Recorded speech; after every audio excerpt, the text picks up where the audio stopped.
This is going to be a bit of a longer video, so grab a snack, lock in, and enjoy. So one of my friends commented this under my latest video. If you haven't seen it, I'll put it in the top right corner. He basically commented on the Instagram version of the YouTube video, saying that Spotify playlisting isn't what it used to be. 8 out of 10 playlists are fake, and even the real ones are just not worth finding, or they're too expensive, or they're dead, or whatever, and that just paying to get on Spotify playlists is illegal. And so I'm going to break this down piece by piece because I do think he brought up some really good points.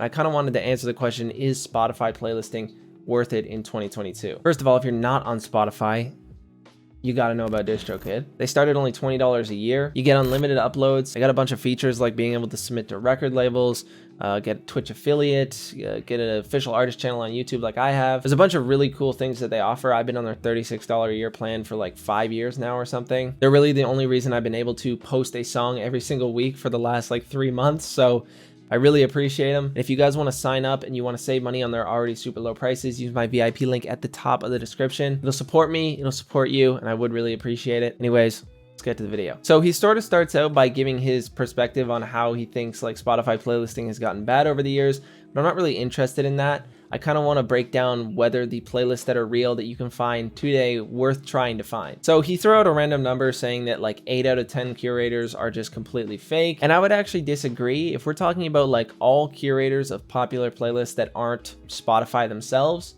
I'd say it's probably about 50-50 are real versus fake. But if we're talking about curated playlists by random people on Spotify that are popular and have contact information, I would say 9 out of 10 of them are fake. Now that sounds bad, right? Like 90% of them are fake. Those 10% that are real could very well be helping your music get to a new level. So in that argument, I think it is worth finding the diamond in the rough. And if you want to know how I know so many of these are fake, not only have I been on several fake playlists without knowing I was being put on fake playlists like just a couple of years ago, but look at my sent emails. This is in the last couple of days. You can see they're all the same playlist inquiries. Not every single person has responded to me, or at least not yet. But these are playlists in both rap and pop. And you can see there's just hundreds of them just constantly going and going and going. And I still have like, I think 4 or 5 pages of emails to send out still. I'm in the middle of working on a video where I contact a bunch and just sort of expose curators that are fake and just not, doing anything organically. And then also putting together my own spreadsheet that I'm going to give to you guys that's full of curators that I believe to be completely legitimate, as well as their contact info, their pricing, stuff like that. I've been using a tool called Chartmetric. If you haven't heard about it before, you can definitely look them up. They're just chartmetric.com. Let's just pick any random email in here from someone who actually responded to me. Let's go with this one. So this is apparently their playlist. Let's copy the link and we'll go over to Chartmetric.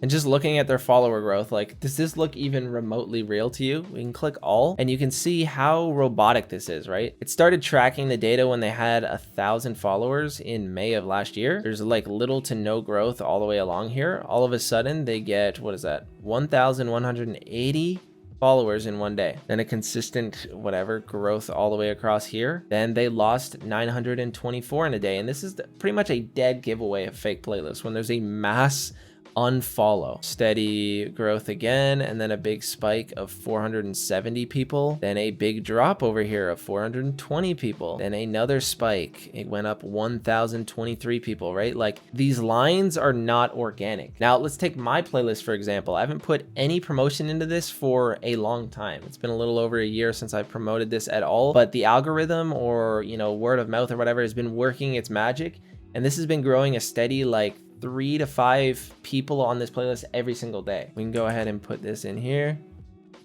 Then we click out of all time. You can see the consistent smooth growth of my followers over time. Like, this solid line going up here is very, very smooth. And then these lines are very jaggedy, but you've also got to think about the peaks and lulls. So the most I ever gained in a day was 24 people. So it's putting the peak up here at 24. And the most I ever lost in a day was 3 people. So I lost 3 followers one day. All the numbers are pretty small because in between there is not very many people, right? There's a bit of a flat section here where I'm gaining 3 or 4 people for quite some time, and then we start getting a little bit more growth, a little bit of a loss, you know what I mean? But this is an example of a playlist with some smooth organic growth that has no extravagant numbers like, oh, it's gaining 600 followers a day and then it's gaining 400 the next day and so on. Like, it's very rare unless you're super popular online to have playlists that grow like that, or you've got a lot of money to put into advertising and you just really know what you're doing. But most playlists look just like the last one I showed you. And so you do have to be very, very careful of the people that you're paying to get on with. But for that remaining 10% of curators that have actually been legit, the playlists that they offer and combine for just rap alone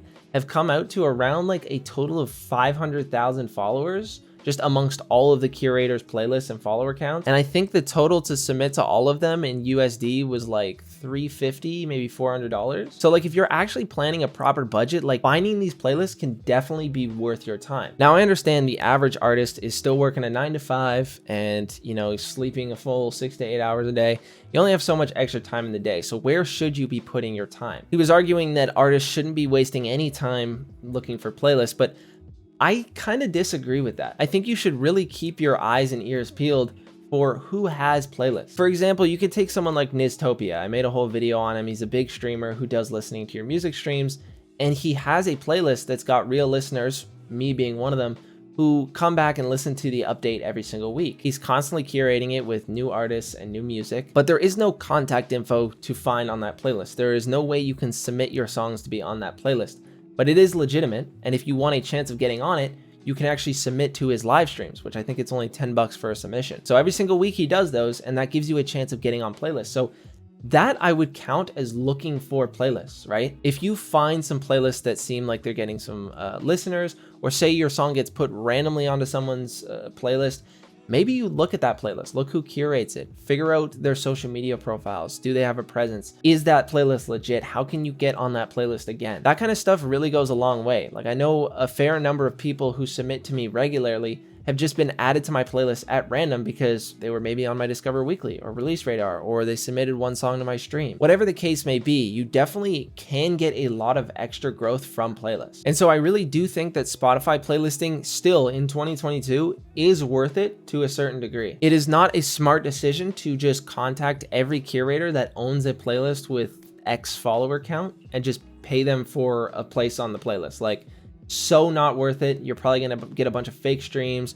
It's going to be a waste of money, and you're going to wish you just never did it. Now, there's some consequences, of course, to botting your streams. He said that it was illegal, and I believe the thing that he's referring to is what they call payola, which those rules, from what I've researched, only apply to radio play. But putting radio to the side, I don't think payola actually counts on Spotify playlists because it's not like a radio station. But it is technically against their terms of service to have guaranteed placements on a playlist. But I would sort of equate this to the same thing as like jaywalking. Yeah, you shouldn't jaywalk. It's like illegal and you can technically get in trouble. But I've jaywalked in front of several police officers and nothing happens. I mean, for fuck's sake, the police officer jaywalks probably every other day, right? It's one of those small rules that I feel like gets implemented, but is like never enforced. It's like never a thing. Spotify claims that they remove playlists that they find out guarantee placements based off of payments and stuff like that.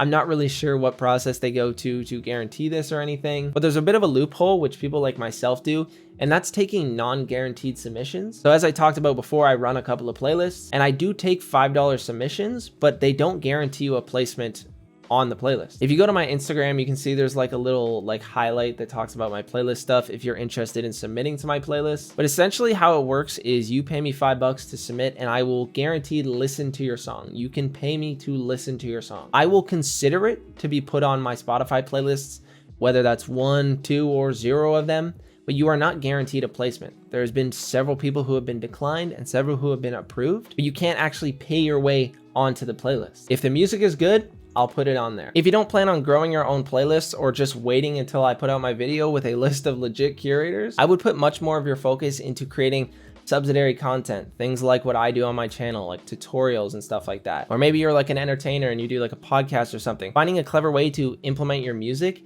is going to do so much for you in the long term. Doing things like submitting to Twitch streamers, like I said, maybe getting blogs written about you, collecting pre-saves with a hyperfollow link on DistroKid. These are some high quality ways of growing your music and brand. And I think all those things surpass playlisting in priority order. But if you got a lot of extra time on your hands and you're trying to make a proper release strategy, I do think putting playlisting in there somewhere is definitely worth it. Of course, I want to hear your guys' opinions. Leave them in the comments down below and I'd be happy to discuss. But yeah, leave a like if you enjoyed. Anyways, guys, it's been your boy MMXVI, and I'm out.